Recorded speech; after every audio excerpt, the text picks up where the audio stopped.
Hello and welcome to the Authentic Wednesday podcast. I am your host, Bianca Hughes. Just a reminder, we are on a podcast pause, be coming up with brand new episodes in June. However, just so you are being kept up to date with information and just all these amazing stories. We're doing a couple of Encore episodes. Last week we had OBO Jones, and today on the Encore we have Dr. Ayanna Abrams. And I want to say that this story, I really appreciate her sharing her story. She told me this is kind of the first time she's really shared the story, and it's related to financial anxiety and mistakes she made in college and growing up as an adult with debt and spending and money and relationships, and how she's kind of come through that now and how much it really impacted her. What's really interesting is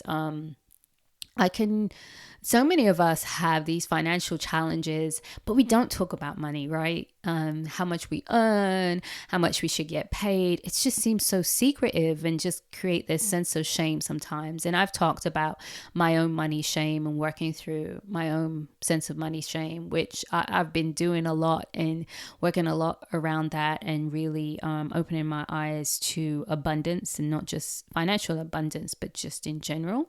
I really related to Ayanna, Dr. Ayanna, and she dropped so many gems. And just in sharing our story, you can relate in so many ways. But I really do think it's good for this time where some of us, just due to the pandemic, are really impacted financially. And then some of us are doing well and might have a new abundance of money and don't know what to do with it or how to manage it, or is worried that you're going to, squander it. So I just think this episode is really for anyone who has financial anxiety. Financial anxiety is not just about having little money. You can still have a lot of money and still have financial anxiety. So let's go ahead and get into the conversation with Dr. Ayanna. Hello and welcome to the Authentic Wednesday podcast. Each week, my guest and I share our vulnerable behind-the-scenes stories of giving ourselves permission to take off our masks, let go of our expectations, and embrace our own path of freedom and authentic connection. I'm your host, Bianca Hughes, a lover of authenticity and a licensed professional counselor in Georgia.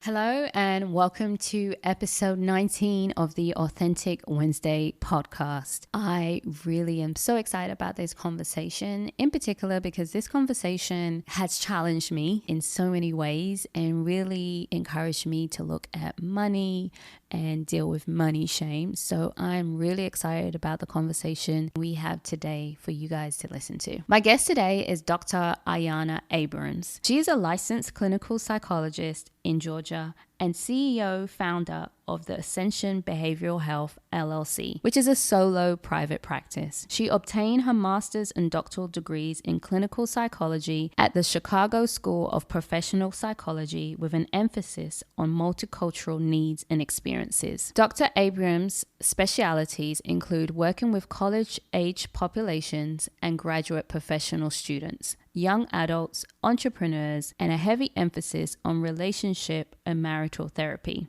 She has extensive experience working with people of color, specifically Black women, Black men, and Black couples. Areas of clinical interest include anxiety, generalized relationship and academic, mild to severe depression, toxic relationships, trauma, academic stress management, and issues with adjustment. More recently, Dr. Abrams has broadened her practice to maternal mental health needs. Dr. Abrams enjoys providing consultation and guest speaking opportunities to organizations, specifically nonprofits, schools, churches, hospitals, and other media, and has been featured on Afropunk, Therapy for Black Girls, and Silence the Shame. She is the co-founder of Not So Strong, an initiative to improve the mental health and relationship functioning of Black women through the use of vulnerable storytelling.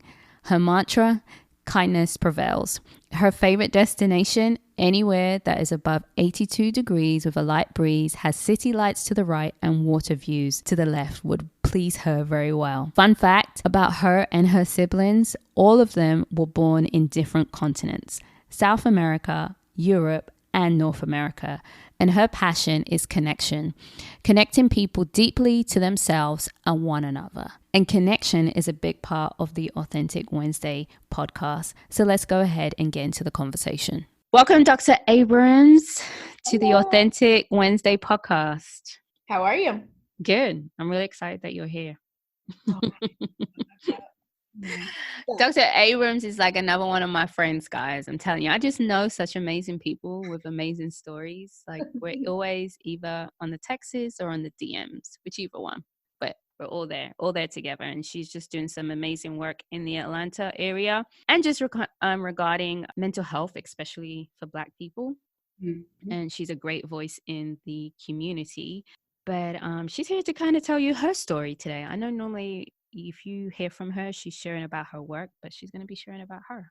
So first, yes, I'm so grateful because I know she was nervous. But first thing, what does authenticity mean for you? How do you define it? Authenticity to me means that there is a congruence, or there's a match between how you view, how you value, what things look like and feel like for you internally versus how you're able to promote yourself to the world.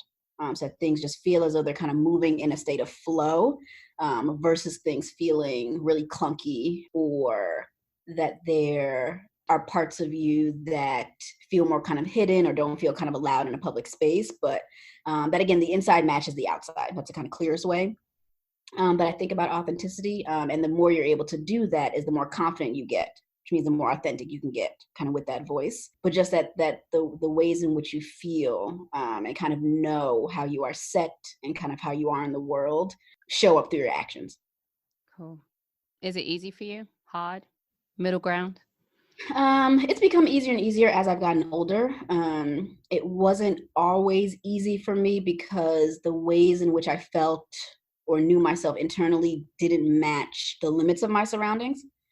So for me, growing up in a Caribbean household, while living in New Jersey, right? Those things, the inside of my house did not match my outside, right? So me and my parents used to have conversations about that the way that I was in here is not the way that I was in school with my friends, literally when I stepped out of the door.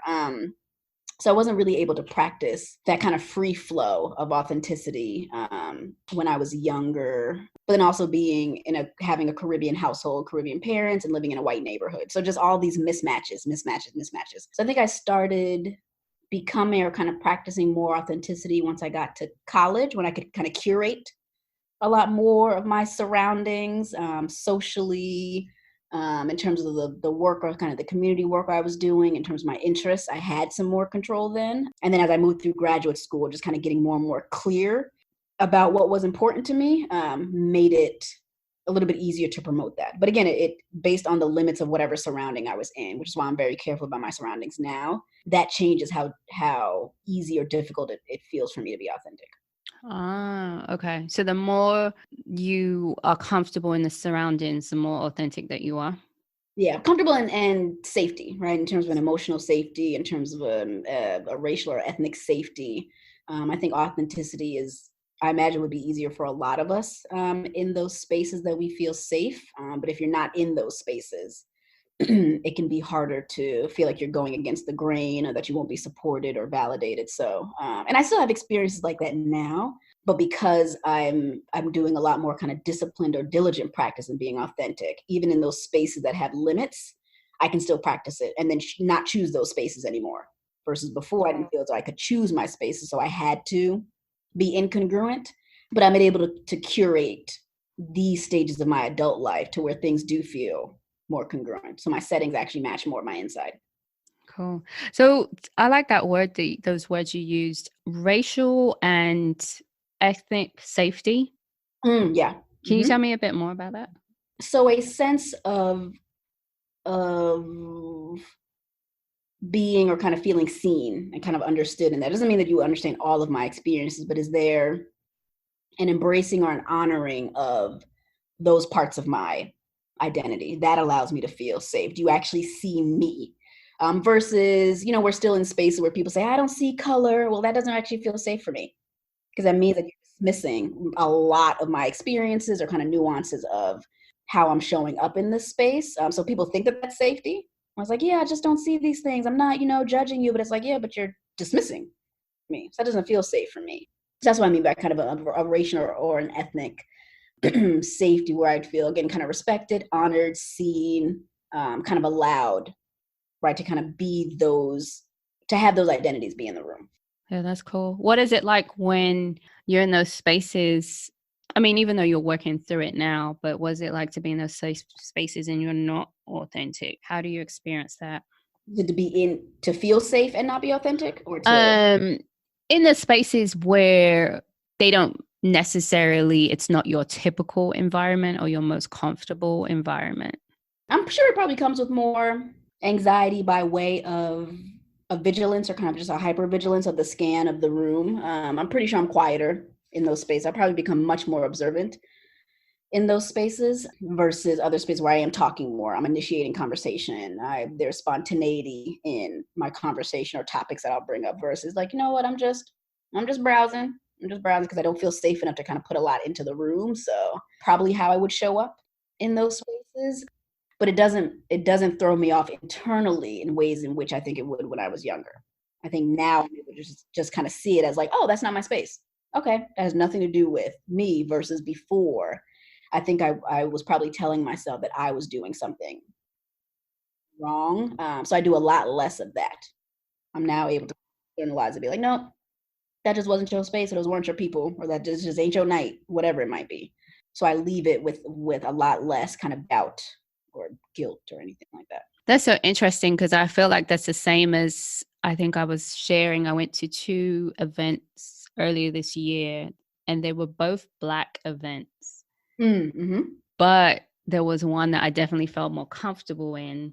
And I was like, oh, this is what it means to find your tribe. Not that there was anything wrong with either the people in the events. It was just the people that you connected with, the space where you felt like seen and you could be more relatable. Because there's, of course, spaces as black people, and we go into white spaces, you're heightened. But it also can happen in Black spaces too. Absolutely. And I definitely I said all skin folk ain't kin folk.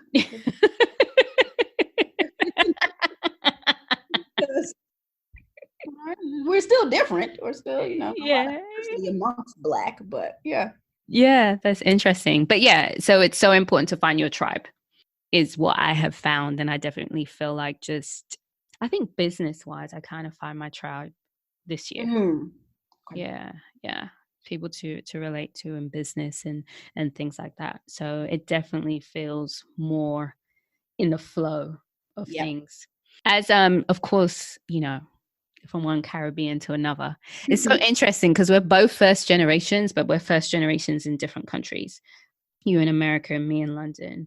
But it's always interesting that our experiences were still the same. There's some overlap.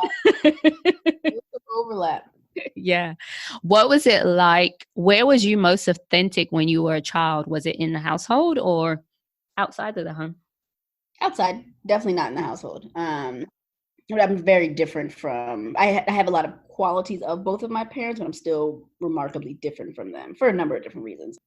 So outside of the home, with my friends, in school, I probably felt the most comfortable in academic settings when I was younger. And paradoxically, while I felt more comfortable in school, in academic settings, kind of with peers, there was also a difference because I was considered the smart peer. So there was still this like, oh, well, you're the smart Black girl.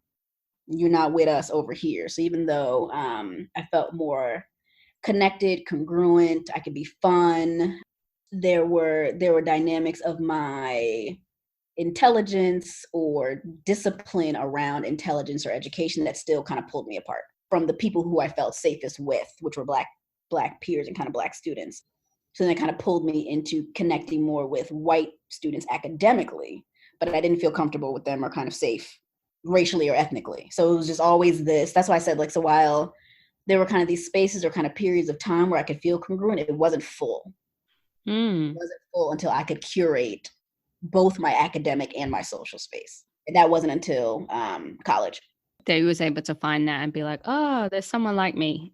Right. And intentionally look for that and not have to kind of do a lot of work to find people who had those same values and who were also either Caribbean or African, emigrated to America. So things like that were really helpful for me. But again, I didn't experience that until freshman year of college. So you in particular sought out Caribbean background. That's so funny because I remember coming here and I was like, I need a Jamaican friend. I need some. And I have one. Actually, they ended up finding one. Actually ended up being my neighbor. But I was like, I need a Jamaican friend. I just needed that. And I used to, I don't know about you, but even sometimes now I still need that experience, but I would feel guilty because it's like, are you Black or are you just the Black race? But now I'm like, no, it's just a cultural thing. It's like you talked about, a value thing and something that you kind of need to help maintain that level of authenticity. Yeah. So I sought that out in terms of Caribbean students. I just sought that out in terms of students of color who were first generation in that way. So, but I was also fine with my best friend her parents are from the U.S., born and raised in the U.S. So it didn't create kind of conflict in any way in terms of me connecting with people who identify as Black Americans. But I needed a mix. And the towns that I grew up in didn't have that mix. So. Mm-hmm. Yeah, because they were predominantly white. Right. Mm-hmm. How did college help you to bring out that authentic side of you? In one way, it's just by mere presence of people who were a little bit more similar to me. So people who could understand or speak to in different ways the kind of bicultural, right? This is how it is inside the house, but as soon as I step out on my block, it's different. So I think just by mere kind of exposure, I didn't feel so alone in it. And then two, just having groups and kind of conversations that were dedicated to those kinds of experiences was helpful. Like I said, this is not even just in terms of it being kind of Caribbean or Black Caribbean. These were, peers of mine who identified as Dominican or Dominican American. It's just kind of across the board that it was really helpful just to kind of see them connect with each other and have them connect to me. It was the storytelling piece of it. It always was helpful. It can break down a number of barriers or assumptions to be like, oh, okay, well, you might understand me in this way, or you would understand what my parents say. They have an accent. Right. So I hear less about I don't know what they're saying. I can't understand it. And I'm not going to try either versus oh, where's your father from? I hear an accent. I'm trying to place it as that. I know it's somewhere in the Caribbean. It's like, oh, okay. Versus a lot of the ridiculous comments I got through our childhood about my parents speaking a different language. I'm like, it's English. It's English. It's always. So just those kinds of quote unquote kind of smaller kind of examples or kind of nuances allowed me to feel safer. Okay, I don't have to explain these things about myself. That's so much easier when you don't have to explain and you could go right into it. Mm-hmm.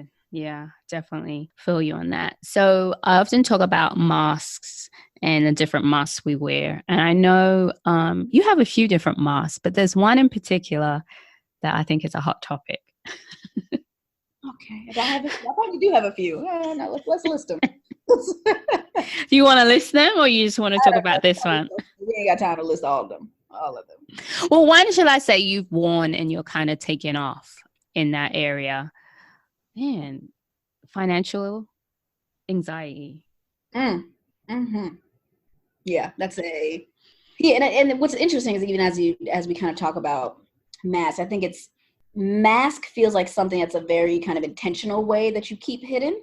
And it's not that I think particularly for Black women, it's not that I've intentionally kept conversations about finances hidden. I think we also just don't have a repertoire of having these conversations. So I actually don't have to hide it too much. So it's not something that when somebody asks me about something, I'm just like, no, I can never let this out. I can never, talk about these numbers. But I think particular to when I say our Black and or Black women's community, it's much easier. It's much easier to quote unquote avoid the anxiety or maybe comes the quote unquote kind of public anxiety around it because we're not as well versed in having these conversations anyway. Yeah. There aren't too many friends that I talk about finances with, and it's not because they bring it up and I shoo it away. It's because we don't bring it up. What are some of your, well, how would you define financial anxiety for you? So broad, in terms of just criteria for anxiety, right? There is this thing in your life, there's this topic, there's a scenario, there's a stimulus that creates a lot of either worry, hypervigilance, over worry, excessive worry, and you don't feel as though, or you don't think that you have the resources to be able to cope with it. So then that's what shows so anxiety. And the way that it presents specific to me is more avoidance. I think for other people, financial anxiety shows up as control and kind of that hypervigilance. I'll make sure that this or this or this. I am super, super, super budgeted. I am frugal, quote unquote. I am cheap. I am minimalist. All the different labels that people have to kind of manage anxiety. I don't spend on stuff. I don't treat myself. I don't indulge. Everything, every dollar has an assignment in a way that actually creates some anxiety. But for me, it doesn't look like that. For me, it looks like, or it has historically looked like, avoiding the numbers, just not engaging in the numbers until I have to, because now there's a problem. Literally avoiding doing math around things, avoiding, looking at what the income is, avoiding bills at one point, avoiding conversations around bills. That was more so with my therapist, not my friends. But you're just not looking at numbers, not engaging in the bank account to a point where I could take control over it. I'd just be very reactive. Wow.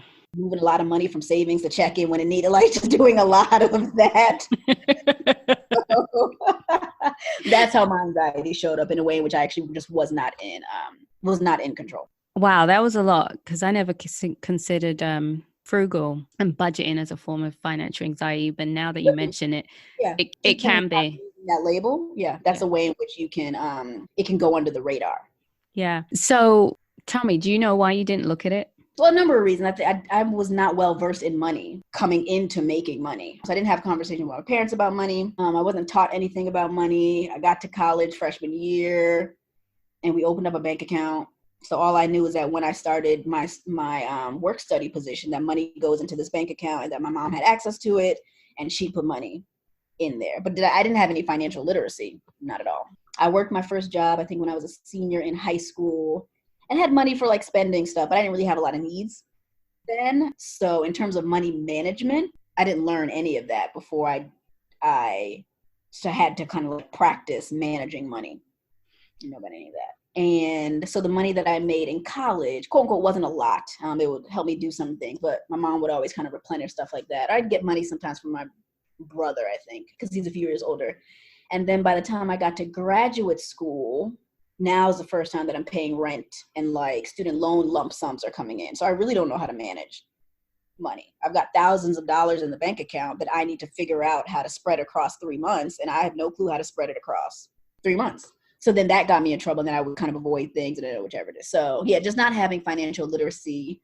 And when I think about it, I'm not sure that even if I would have asked my parents that they could teach me about money management. I think they just knew what they were doing with their money, which is very different than having like financial literacy and being able to teach somebody about money. I think they just knew that money came in, you spread it out in these ways, and then you get another paycheck. So I don't think they actually had financial literacy enough to teach me rules around it. They could probably just tell me what they were doing. So I didn't really have models for that. So they didn't really sit down and go over money with you and managing money. No. Have you ever asked them why not? No, I think because I think I understand why not. And the only time we would talk about money is if I needed some, and they'd be like, why you need money again? So, but it wasn't hey, what's happening with your money? Let's look at a budget. Let's look at your expenses. It wasn't anything like that. It's like, you need money again? What are you doing with it?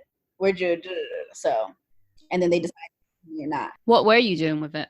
So money in college, food. Food, you got to put money on your meal card, and you get 3 meals a day, but if you miss the meal time, then you don't have food. It's just food.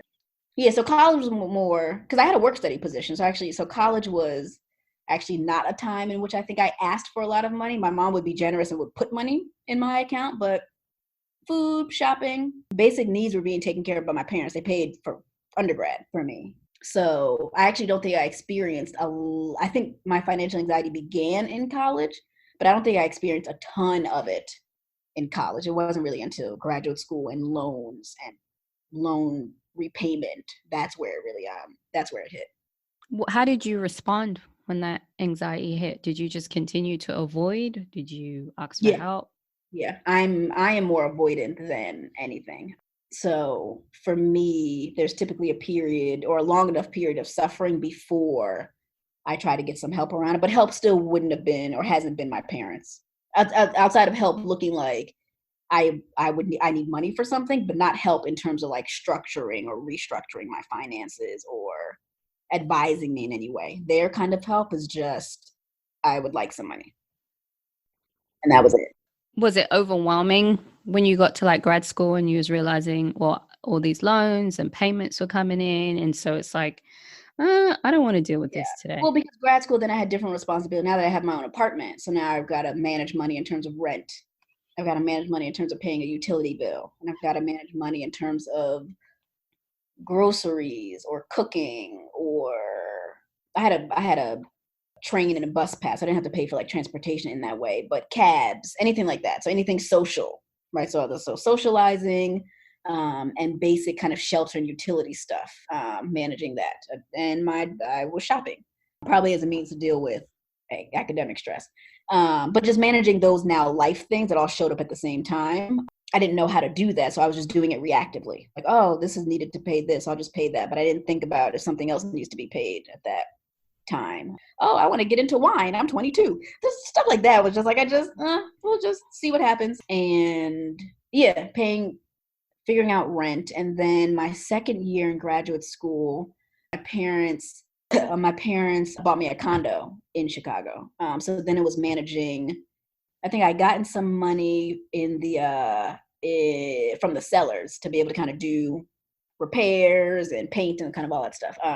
But anything else that I wanted now for this new place that I have was now, where's this money going to come from? And again, I had a lot of money sitting in my bank account because of student loan, top of the semester, but I didn't manage that in terms of stretching it across 3 or 4 months at a time very well. So then it would look like, hey, mom, can I have some money? Not usually my dad, it usually be my mom.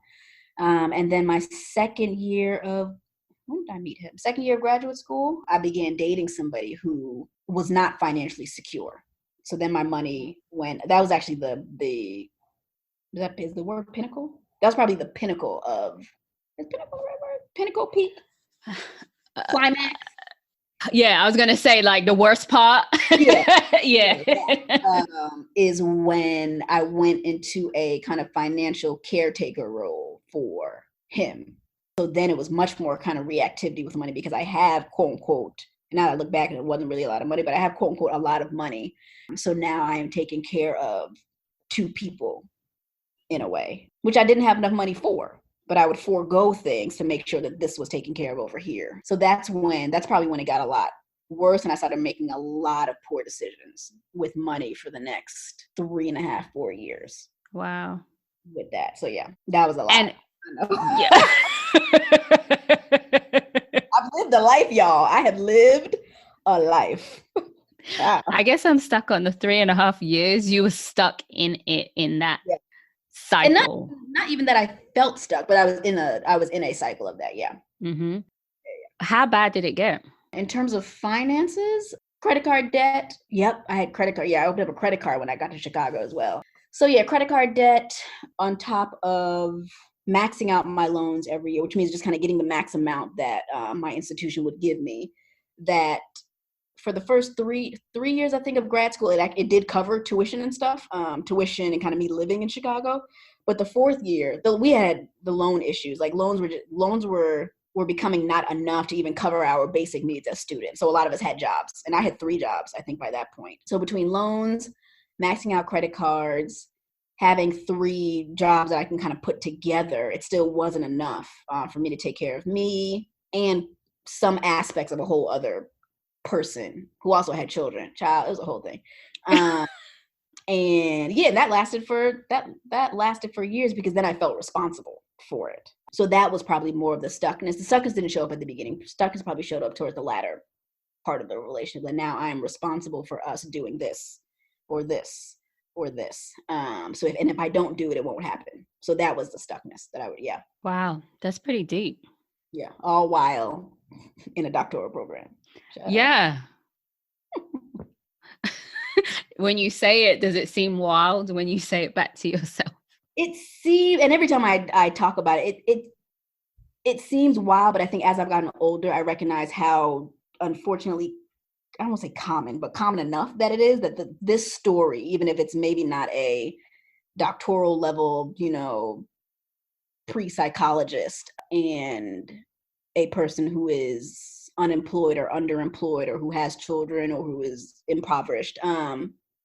So while that dynamic kind of might seem rare, it's not that rare. A lot of the narratives of clients who I see, a lot of the narratives of people who I connect with in the community are women in a certain financial threshold or career threshold or range, dating, feeling responsible for, feeling stuck with, engaging with men who are not in that same range.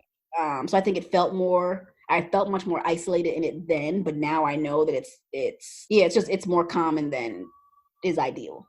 But at that point, I was the only one in my friend group who was dealing, or that I at least told myself. I don't know anything different now, but I was the only one in my friend group who was dealing with stuff like that. So there wasn't really a space that felt safe to talk about that, the relationship in and of itself, and or the financial part of it. That was the last thing that was a problem in some ways. So are you able to say how much you got into debt by the end of doing your PhD? Side D, girl, side D. Oh, sorry. Let me think. One credit card was 8,000 maxed. Another credit card was probably 6,000 max. Yeah, so one credit card was 8,000 max. But in terms of the financial loan debt, by the time I came out of my degree, what's 35 times 5? Somewhere upwards of $200,000 in student loan debt, because I maxed it out every year. So adding that, so the credit card debt is actually pretty minimal to the student loan debt, but the credit card debt gave me much more anxiety than the student loan debt, because in my mind it was the good debt, bad debt. It was like, hey, these are the things that you knew would come with becoming a doctor with this particular degree versus a PhD. But the credit card debt was all you, boo-boo. So like that's the problem versus like the student loan debt. People can forgive you for that, but the credit card debt is where you'll get a lot more judgment, shame, that kind of stuff. So that's what stuck out in my mind more. And the student loan debt, I had time to pay off. I had to graduate, and then your grace period, and then there was deferment and forbearment and all those mistakes that I made because of how I did those things. Versus credit card debt, that's monthly. That's right there. And at one point, I stopped paying it. It must have been my fourth year. I think my fourth year, I just stopped paying my credit cards. Like, nope, can't do it. I literally don't have it to pay and deal with this. So I let that go until it came back to bite me later. So I'm here, first I'm thinking I totally agree on the credit card debt, because that's the one thing that I definitely have a hard time with. Definitely realize, because my student loan debt is way more than my credit card debt, way more. But it's just in the back of my mind, it's not like a super big deal. Girl, you let the credit cards go. I'm feeling anxious. Right. So without even getting into, like I said, that there are ways in which the financial debt and the anxiety that was building were actually the probably the easier parts to manage of what was happening in that relationship. So without going into all of that stuff, it felt a lot easier to let that go because I had other things to focus on in what was happening in the relationship. And that plus it's internship time. Now it's time to move. And now I'm interviewing for places. So that adds debt. My program at least didn't help me with internship interview costs or hotel or any of that stuff. So that's all coming out of pocket. That's all credit card debt. And then I would shop to kind of relieve something. So that would kind of add to the credit card debt. And eventually it was at some points, I think maybe my 4th year of graduate school, at some points, even when I was in Atlanta on internship or postdoc, it was like, hey, pay this bill or like eat. And it was like, okay, well, we're going to figure out how to eat. So the bills have to go. Like when you have to make those kinds of decisions, you make those kinds of decisions. But that was all a result of not confronting the things head on or kind of building more literacy around, even if I've gotten into this debt, what can I now do about it? It was just like, I can't open this bill because it has a number that was bigger than the last bill because I ain't paid it. So I'm gonna just leave all that mail right on over there. And then I look at it, become really anxious about it and put it back down. Because I can look at all the numbers, but if I don't have money for it, then, so that's what my anxiety kind of avoidance looked like. I also couldn't, people are really anxious. It's hard to problem solve. So all of those like problem solving skills that I knew maybe therapeutically couldn't really apply because I was too anxious about it. So I just didn't deal with them at all. When did things change around? What year are we in? 2019. I started seeing my therapist in 2011, and we probably tackled my financial stuff. So that I also ended that relationship in 2011, but I didn't tackle the financial consequences of that. I probably wouldn't even allow her to kind of really dig into it with me probably until 2013. Yeah. So you were still having the financial trouble as well, like between 2011 when you first started seeing her and 2013. Yeah, but now by the time 2011, so I was now an internship postdoc, getting this kind of regular paycheck and supporting myself down here. I'd got into some financial issues after we broke up and ended up living with a family member for a few months until I can kind of reset some things, and then got back into a place that was my own. And it wasn't until kind of settling into that newer place that was just mine, kind of emotionally, physically, financially, then I think there was more room in therapy to then open up what I felt like was all this damage that I had done financially to myself, to kind of manage things. So yeah, so it wasn't until a little while after that. So while I was able to then get a hold of taking care of current stuff, and getting on top of that, it was still the stuff behind that I hadn't figured out. And now by this point, I've opened a business and now I got to figure out taxes. Ain't nobody teach me that. So now there's a whole other thing that I need to figure out, which is like, how am I supposed to figure out loan debt, credit card debt, taxes in general, and business taxes, and an office rent? Y'all tripping. So there was just a lot. So it's adulting. It's called adulting. Practice, and these are things that people say like, well, you make this much money. I'm like, yeah, you know what it goes to? Like, I have to manage all of these parts of a business now because now I'm a business owner. So when you became a business owner, you're still dealing with your financial anxieties as well at the same time. Yep. And I was making more money, which was helpful. And again, even on internship and postdoc, you don't make a lot of money. I was making $2,000 a month. Yeah. So on internship, my income was $24K. On postdoc, it was $32K. So like, even when you think about those numbers of like, okay, you're living in a major city, real close, if not below the quote unquote poverty line. So yeah, so now I was making more money by the time I started my practice, and then I could navigate things a little bit better. I just had some breathing room there, but now I'm becoming a business owner, and that takes up a lot of emotional room to then learn how to run a business and learning how to be a professional independent practice, right? So what the priorities kind of shift around that, but more the anxiety then turned into financial anxiety regarding taxes. Yeah. Have you ever had a break? No, I'm in a much better place now, but I still have, and I've cleared up a lot of my debt. But there's still anxiety just around not having the literacy that I think would be the most helpful or kind of ideal, and some shame around, hey, you've now been stabilized in these ways. You should know this. You should have this. You now should be investing. You should have stocks. You should have a house. It can go any direction. My mind can go any direction with that versus like, girl, get your 2018 taxes together, right? Because we're getting ready for you have to figure out these 2019 taxes. So it'll always be there, but I do feel a lot better and more literate now than 5 years ago. It's the reason I got a business coach or a business consultant to make sure I didn't go to jail. Yeah. With your with the finances. Just with my Yeah. tax. Yeah, I need an accountant. Yeah. Now, I didn't have that before. So it's like, oh, these are things that you do as a business owner that I didn't think about. Yeah. I was just thrust into private practice. So what helped you in therapy to kind of deal with the anxiety? She confronted me several times, and she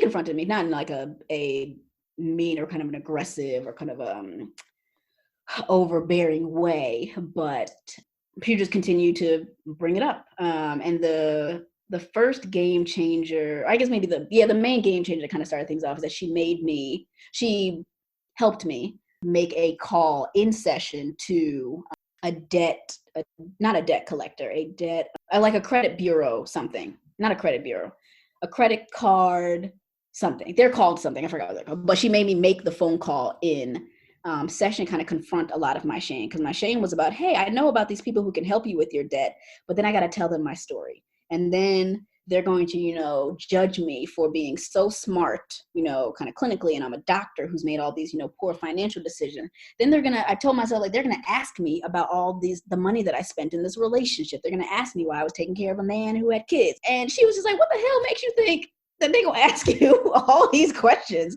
I don't know. I've just told myself that this is all of their business and that they're going to hold so much judgment that it's just going to be unbearable. So she literally got a phone number and had me dial it in session and talk to somebody and work through kind of find a credit card kind of payoff program and kind of set dates and kind of numbers around things.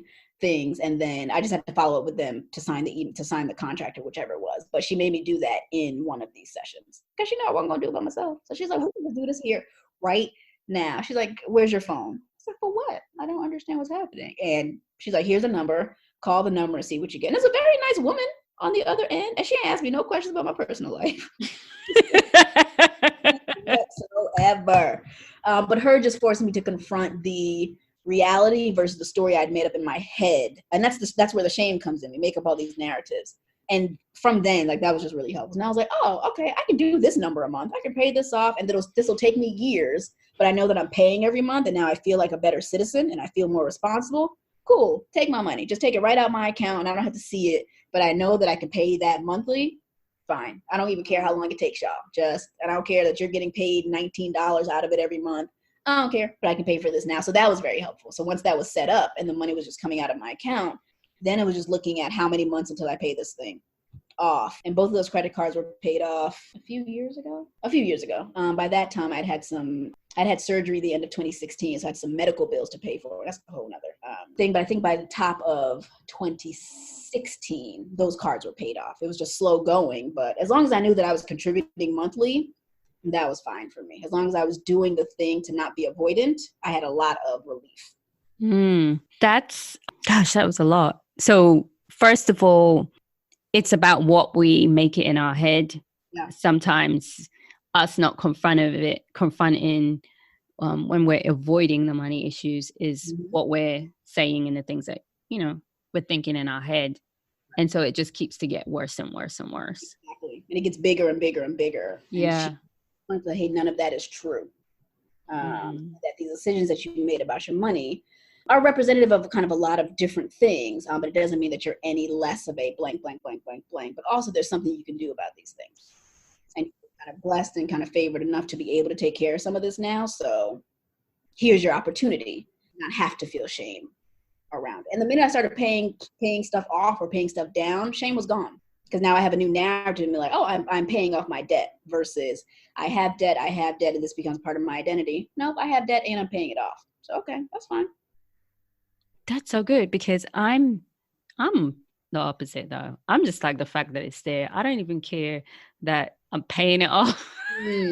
For me, it's like, why is it here? Because I've come out of it and then I've gone back into it. Okay. So like, when you like, especially with credit card debt where I've been able to come out and then I've gone back in, is like the frustration and the shame in that part. So it's like, I'm always going to pay it. Like, I think me not paying a bill is like, I don't know, that stuff is I just was like, they can't see your face, so I can see. I think that Caribbean Mm. in And I me is like, you bet. since like I put myself on a punishment and said, you don't know how to act right with a credit card, so you don't get to have one. So I have not had a credit card since 2011. So I have debit cards. But I was like, the money that I'm spending is the money that's mine because I don't know how to act right just yet. So cool. Until I feel more confident in my decision to do that. And I can get one. I just always forget and kind of I've been meaning to get one actually for 2 years now. But yeah, so I don't have credit card debt anymore because I just have not had credit cards. That's good discipline. Until I paid. I had like this express bill that was haunting me for a while that I had to pay off kind of years and years ago. But it's like, oh, you can't go back to express. You just can't do it. You're not allowed to go into express because you don't know how to act. So I can get disciplined around stuff like that. So I haven't been into an express store since 2013, 2012, 2013. So things like that when I started paying off specific debts, I just took myself out of that realm of even engaging in those things again. So if I don't have the money for it, it ain't for me. I just don't have the money for it. Yeah. I don't put it on a credit card to pay off later. Yeah, I have been doing a lot better, and I'm like, I'm just going to use this debit card. If the money's there, the money's there. But exactly. That's why I've been switch the savings to the checking to make sure that things are there. But yeah, I don't. I just don't. Me and credit, and I think we'd be fine now. Now it's just ahead. Now it's just a point of me like going and getting a credit card. Cool. Wow. And I think also you mentioned earlier that especially in the Black community and then with Black women, we don't talk about money in general. And so we don't even talk about lack of. We don't talk about strategies around it. We don't talk about literacy. We talk about not having enough or wanting more, or wanting a partner who has it for us or something like that.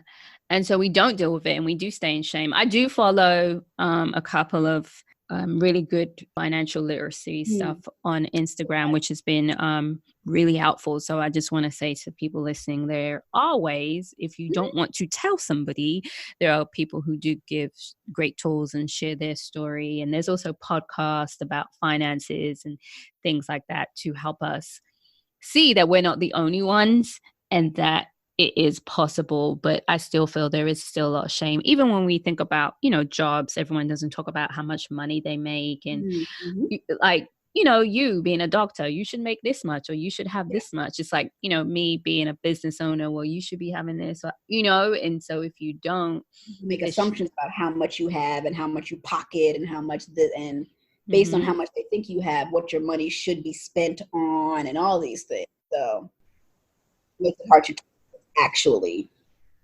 happening and where some of that money is going, whether it be about kind of my personal expenses, whether that be about family stuff, whatever it might be. People make a lot of decisions about your money and we can internalize that, and that creates shame versus the things that we ideally would be doing with our money to set us up.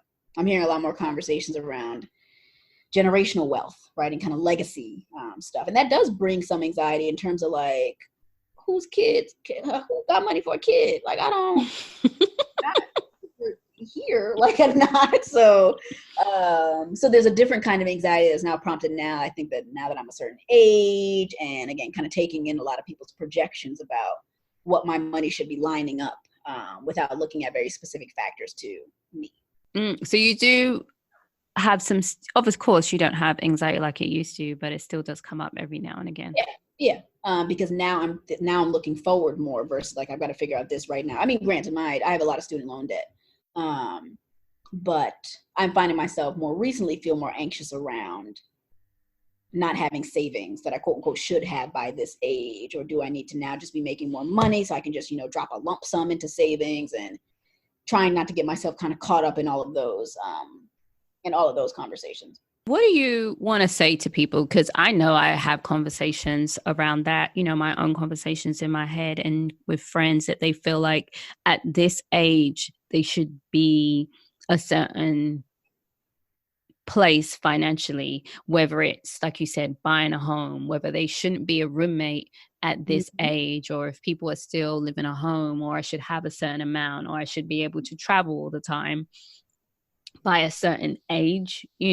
What do you want to share or say to that? I mean, the same thing I would say to any of the shoulds, right? That the shoulds have nothing to do with you, right? The shoulds really kind of get in the way of the present or kind of the facts about what is going on. The shoulds get in the way of allowing you to really kind of tease apart or look at what's in between you and that thing. So oftentimes when I have clients talk about I should, I'm like, where's that voice coming from? Is that from you? Is that from society? I feel like we can't talk about financial anxiety without talking about capitalism and racism, kind of all these things that factor into this identity that we create around how we handle money. But that the shoulds just oftentimes typically are not helpful. They create more shame and they actually leave you more stuck than kind of getting closer to any of those goals. So a different thing to say to yourself or a different question to ask is, what's between me and that thing? What would need to happen for you to get to that thing? But also reevaluating, is that thing actually about me and what I want, or is that like this kind of fantasy that I'm telling myself that again, quote unquote, should happen by this very arbitrary age, right? In actuality, me being, I'm 35, 35 means nothing, right? In actuality, 30 means nothing, but we make these things, these very kind of arbitrary milestones that, by 40, you should have this. And I don't understand why. And most people by 40 don't have that. So whatever the thing is, most people by 35 don't have that thing that Instagram is telling you 35-year-olds should have. So really kind of doing a reality check as well on that your finances are yours. And if you want to change the story about your money, you can, but that means you have to confront the numbers. You have to confront what the money looks like. That's really good, because you said, I never thought about that it's saying, those things that say at 35, you should have this, but most 35-year-olds actually don't have it. Whatever the thing is, most blank age people don't have that thing. If you're looking across the world, most people don't have that thing, right? So that's the reality check between getting caught up in these messages of where you should be versus being able to honor where you are and make sense of how you are, why you are, where you are now. That's actually more helpful than by 40, I've got to do this. It actually creates much more anxiety. And you can have goals, and you can have things that you aspire to, but really paying attention to whose voice is that saying that I should have this goal by this age, that I should have this much money in my savings account. Every 35-year-old should have blank in their savings. Okay, but again, most don't. And if we're not going to talk about, like I said, capitalism, racism, sexism, if we're not going to talk about all those things, then we can't be putting out these kind of arbitrary blankets about where I should be by a certain date and time in your book. Ideal in some ways, sure, but yeah, I'm much more concerned with security in wherever I am versus this kind of pressure to get to a certain place or stage. So it's kind of like I did this self-compassion meditation maybe about 2 days ago, and it was talking about what are you beating yourself up for in the shoulds, and one of them definitely for me was finances, and it was talking about where do I feel in my body and experience in my body. And the other thing, it's interesting you say this, is I was challenging myself to let go of where I think I should be. But first, of course, I should identify where I feel like I should be. Another thing I challenged myself was not only should I identify where I think I should be, like, how do I think my life would be different? Or how would I feel different if I was in that space? Yeah. And then, but definitely the big one was letting go of the shoulds and the expectations, and kind of giving myself an opportunity to grieve it as well. Agree that again, that kind of identity, that fantasy, that whichever same ways in which I had to grieve all these ideas that I thought that by 25 I'd be married with 2 kids. like grieve that, because that is not how your life is going, and you get to honor what's actually happening in your life so that you don't miss out on that. And I think even more specifically when it comes to those conversations around money and kind of where you should be, that there can be one thing that happens in your life that takes all that money away. You could get hurt. You could lose a job, and all of a sudden, right? So even kind of wrapping your identity around the money that you make is problematic for a number of, it's shallow. It's problematic for a number of reasons, because your financial situation can and does change at any given point. That actually has nothing to do with you. Job loss out here is real, right? Medical crises are real. All right, so that can change the game in literally a second. And then what do you have under that if everything is based on you having this kind of house or you having this much money in your bank account? Like, one diagnosis can wipe your bank account clean. So really trying to kind of remind myself of those things also helps me kind of detach from some of the shame. Yeah. Cool. So any other tools that were helpful or have been helpful for you?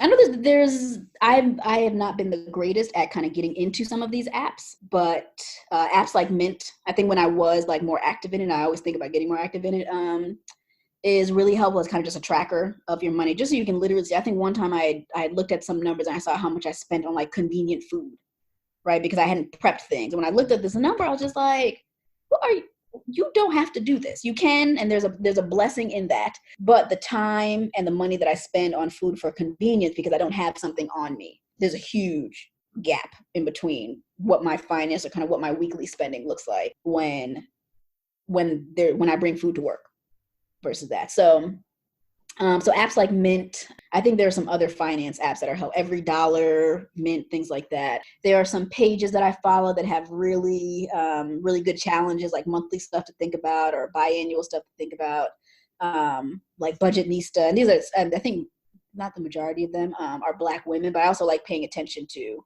Black women's conversations around money and not just the Dave Ramsey's or the Suze Ormans. And I won't remove anything from them because they've got enough stuff right, although they also have racial power to kind of hold them up in a way in terms of their whiteness. But at the same time, they still have some tips or kind of things to think about that I think are helpful, regardless if I can't take in their full narrative because we're vastly different. But yeah, Budgetnista, My Fab Finance, Clever Girl Finance, the Finance Bar, like those are different kind of.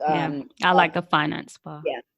That have been helpful for me just to be mindful of some things. So it's not like I'm kind of doing these things and to change my finances around because I actually haven't been super committed to them, but just to have a mindfulness around some of those topics and conversations and feelings that come up around it, I think has been helpful for me and hasn't seemed as overwhelming as maybe some of the other plans. Like, hey, you just need to not spend anything on anything and cook every night and do all this stuff. And that's too abrupt for me versus this week, look at your bank account.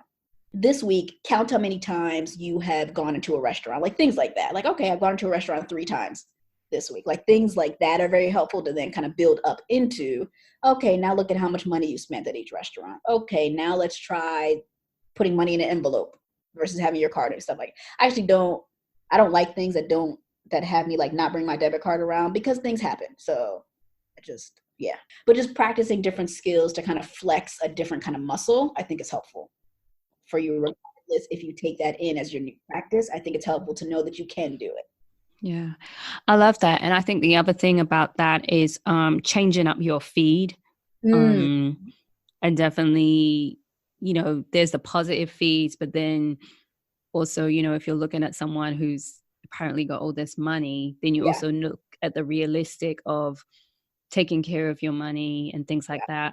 Like I follow the Finance Bar. The other app I like is You Need a Budget.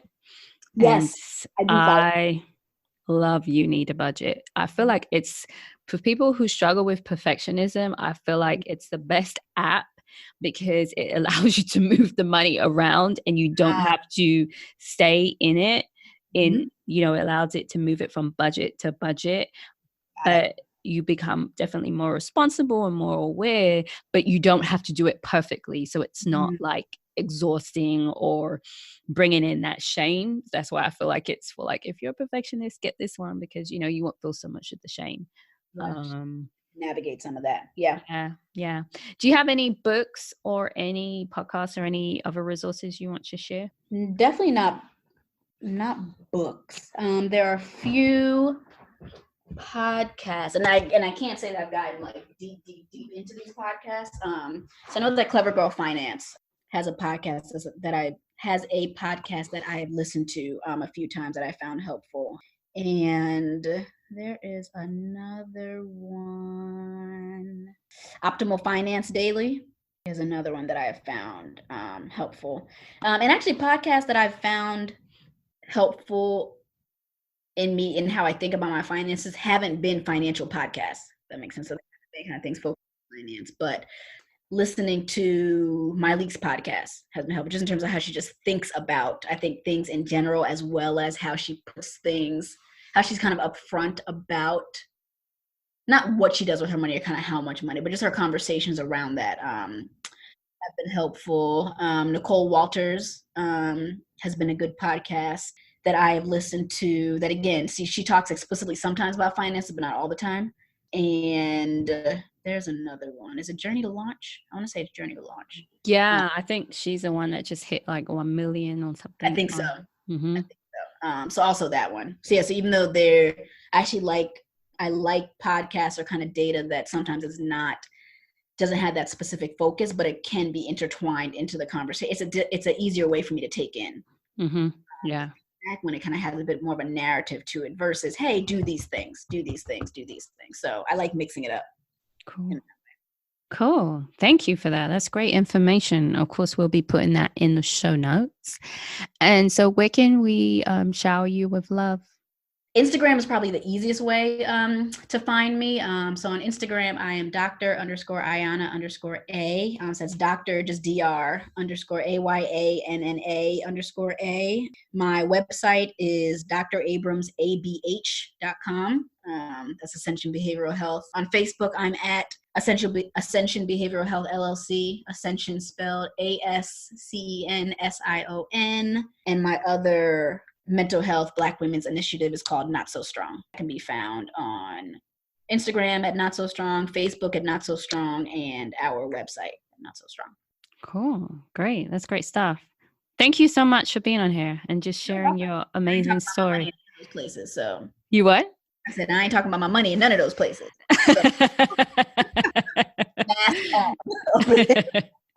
All right. Thank you.